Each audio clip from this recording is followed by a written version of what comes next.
তো গাইস কত বড় মাছটা পাই গেল নদী ধারে জাল টানিয়ে দেখতে পাচ্ছ। তো গাইস ইতনা বড় মাছলি আমি কোনোদিন নেই দেখা, তো আজকেই দেখলি। তো বন্ধুরা ইয়াদেরকে এখন সিধা ও জাল টেনে ইয়ারা মাছটা কোথায় পাইলো, ইয়ারা বলছে বাসুপড়ার ঘাটে পাইলো। তো বাসুপড়ার ঘাট এইখান থেকে আধ ঘন্টা রাস্তা, আর আমি চলে গেলি 5 মিনিটে। তো গাইস যাইকে যাই দেখছি জালে জাল ময় এইদিকে ফাবড়াচ্ছে, তো ওই দিকে ফাবড়াচ্ছে, চারি ফাবড়াই যাচ্ছে, মোচাড়ি ফাবড়াচ্ছে মোচাড়িয়ে। তো এই ছেলেটা বলছে যে এই মাছটাকে ভিডিও কর, লাইক দমে আসে। আমি বলি ছোট ছোট মাছের দেখালে কি লাইক আসবে, বড় বড় মাছ দেখাইতে হবে। তো তোমাদেরকে একটা বড় জিনিস দেখাচ্ছি দেখো। তো এই লোকটা জাল ফাবড়াচ্ছে, তো জালটার থেকে তো ইয়ার ভুটিটাই বড় দেখাচ্ছে, দেখো এদিকে ভালো।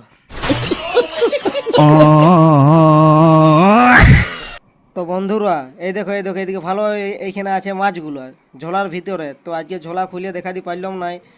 তো বন্ধুরা যাকে নিয়ে ভিডিওটাতে মজা করছিলাম, তে কত সুন্দর দেখো খিয়া জালটি ফাবড়াই দিল, খুব সুন্দরভাবে জালটি পড়ে গেল। তো ইয়ার জন্য একটা লাইক হয়ে যাক। তো বন্ধুরা তোমরা ভিডিও দেখছো, কমেন্ট করছো নাই, লাইক করছো নাই, ফলো করছো নাই, তো লাইক কমেন্ট ফলো করো।